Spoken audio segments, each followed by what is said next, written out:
Congress SC cell ने रेवाड़ी में भी एक विरोध प्रदर्शन। कांग्रेस के अनुसूचित जाति विभाग के जिला अध्यक्ष रमेश ठेकेदार के नेतृत्व में शनिवार को रेवाड़ी में सुप्रीम कोर्ट के मुख्य न्यायाधीश पर जूता फेंकने, एडीजीपी वाई पूर्ण कुमार द्वारा सुसाइड करने और रायबरेली में हरिओम वाल्मीकि की हत्या के विरोध में आक्रोश प्रदर्शन किया गया।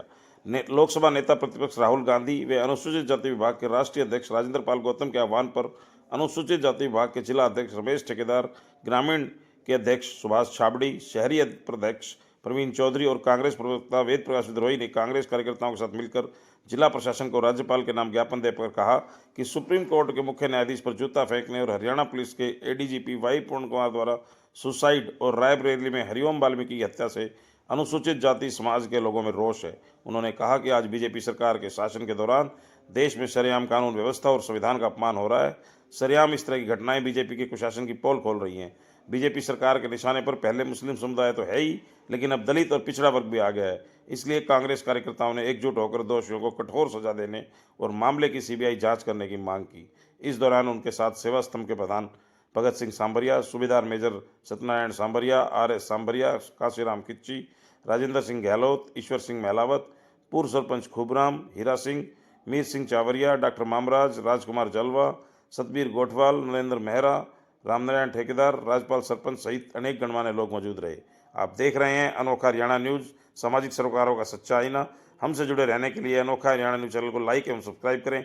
आपको हमारी खबर कैसी लगी, ठीक लगी तो कमेंट भी कर दें। सरकार बैठी हुई है, उसके अंदर दलित समाज के ऊपर आए दिन अत्याचार हो रहे हैं और हर आदमी है सुरक्षित महसूस कर रहा है जी। तो हमने सरकार से यही मांग है कि दलित समाज की ज़्यादा से ज़्यादा उनको कोटी दी जाए और जो हमारे सुप्रीम कोर्ट के चीफ जस्टिस जी हैं उनके ऊपर जो जूता फेंकने का काम किया है, वो एक जूता नहीं फेंका है, वो संविधान के ऊपर एक अटैक किया गया है। क्योंकि ये जो बीजेपी और आरएसएस की सरकार है, ये संविधान को नहीं मान के मनुस्मृति को मानना चाहती है। तो हम बस एक ही गुजारिश करते हैं कि जो हिंदुस्तान जो चलेगा तो संविधान से चलेगा, ना किसी और से चलेगा। तो अभी पूरे देश के अंदर अपने यहाँ हरियाणा के जो डीजीपी हैं वाईएस पूर्ण सिंह है, एडीजीपी, उनने भी जो इतने बड़े अधिकारी जो है खुद जो अपना आत्मदाह कर रहे हैं, जो वो कर रहे हैं, तो आम आदमी सरकार के अंदर सुरक्षित नहीं है। ठीक है। एससी डिपार्टमेंट के अध्यक्ष रमेश ठेकेदार की तरफ से उनकी अगुवाई में सारी कांग्रेस पार्टी के पदाधिकारियों ने और संस्थाओं ने आज किया है। आप देखिए जिस तरीके से इस देश का दुर्भाग्य देखिए कि एक दलित समाज के ऊपर ये सरकार कितनी क्या कहते हैं मतलब अब कितनी विपदा इस सरकार की तरफ से आ रही है। जिस तरीके से इस देश के सीजीआई साहब के ऊपर जूता उछाला गया, ये जूता उस सीजीआई साहब के ऊपर नहीं उछाला, इस भारत देश के संविधान के ऊपर जूता उछालने की काम करा है इन्होंने। आज एडीजीपी लेवल के अधिकारी के ऊपर आज इतना उसको जाति के नाम पे उनको इन्होंने टॉर्चर कर दिया कि उनको अपनी आत्महत्या करनी पड़ी। आप ये देखिए कि आज इस देश प्रदेश का आम नागरिक कितना सेफ रह सकता है और एक उनके जाति के नाम पर उनसे आरोप लगा के कि 2.5 लाख की मंथली के नाम पर आरोप लगाते हैं। मैं आपके माध्यम से सीएम साहब को कहना चाहूँगा कि अगर आप पीछे इनकी 11 साल की सरकार में उठा लीजिए, एक क्लर्क के ऊपर करोड़ों रुपए के घपले का आरोप लग जाता है, कहीं सोसाइटियों पे करोड़ों रुपए का घोटाला होता है, एक एडीजीपी लेवल के ऊपर 2.5 लाख का आरोप लगा के इस मामले को दबाना चाहते हैं।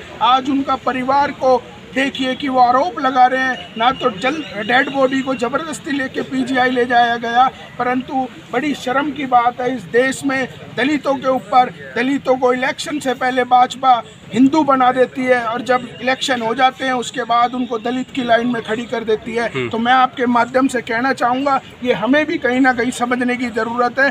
जो बाबा साहब भीमराव अंबेडकर के संविधान से छेड़छाड़ करेगा, हम उनकी राजनीति को ख़त्म करने की बात हमेशा करते आए हैं और करते रहेंगे। अगर बाबा साहब के संविधान को इन्होंने छेड़ा तो ये आज जिस तरीके से ये समाज की क्रीम आपके बीच दिखाई दे रही है और जल्दी एक पूरे समाज रेवाड़ी जिले के सारी हमारी मीटिंग हो गई, एक बड़ा प्रोटेस्ट यहाँ पर आपको देखने को मिलेगा और कतई बर्दाश्त नहीं करेंगे। इनको आंखों से पट्टी हटानी पड़ेगी, नहीं तो इनका तख्ता पलट करने का काम यही लोग और यही 36 बिरादरी के लोग करके दिखाएंगे। ठीक है जी। दिया है हमारे बहुत ही सम्मानीय और माननीय ईमानदार हमारे स्वर्गीय ADGP वाई वरुण कुमार जी, जो एक सुसाइड जो उन्होंने करा है, तो मैं आपको बताना चाहता हूं कि वो एक बहुत ही ईमानदार और वैसे आदमी थे, बहुत ही सहनशील आदमी थे, जिसके अंदर उनको जाति के हिसाब से भी और उनको ताकत के हिसाब से जो भी जितने अधिकारी थे उन्होंने अपने बल का प्रयोग कर और उनको टॉर्चर और उनको दिमाग की टेंशन देकर उन्होंने जो आत्महत्या की है। मैं सबसे पहले तो निवेदन करना चाहता हूं हमारी नायब सिंह सरकार से, जो हरियाणा की जो सरकार है, क्योंकि वो गृह मंत्री भी वही है और मुख्यमंत्री भी वही है, मैं निवेदन करना चाहता हूं कि वो इसकी CBI जांच होनी चाहिए इस मामले की। दूसरी बात ये भी है कि अभी 2 दिन पहले हमारी बहन अमनीत ने जो प्रेस कॉन्फ्रेंस करने के लिए जो वहां पर रखा, जो चंडीगढ़ के अंदर, तो मैं आपको पत्रकार साथियों बताना चाहता हूं कि वहां पर इतनी फोर्स लगा दी गई कि वहां पर पत्रकार और मीडिया वहां पर पहुंच नहीं पाया और उसके बाद जबरदस्ती से डेड बॉडी को PGI के अंदर ठाके ले गए। तो मैं तो निवेदन करना चाहता हूं कि हम अगले 15 दिन का, क्योंकि इसके अंदर सारे 15 हैं। अगर आज किसी गरीब आदमी, कोई गांव का या आप कोई शहर का कोई छोटा आदमी अगर ऐसा जाति सूचक शब्द कह देता तो उसको ठाके यही पुलिस, यही हरियाणा सरकार, यही गृह मंत्री और यही मुख्यमंत्री उसको अंदर कर देते थे और उसकी जांच नहीं होती, क्योंकि अभी तक उनके खिलाफ मुकदमे दर्ज नहीं हुए और मुकदमे दर्ज हुए तो नॉर्मल धाराओं में हुआ है। तो मैं ये कहना चाहता हूं कि उनके खिलाफ 304 और जाति सूचक शब्द जो 15 के 15 हैं, उनके खिलाफ मुकदमा दर्ज होना चाहिए और न्याय मिलना चाहिए। मेरा यही आग्रह है।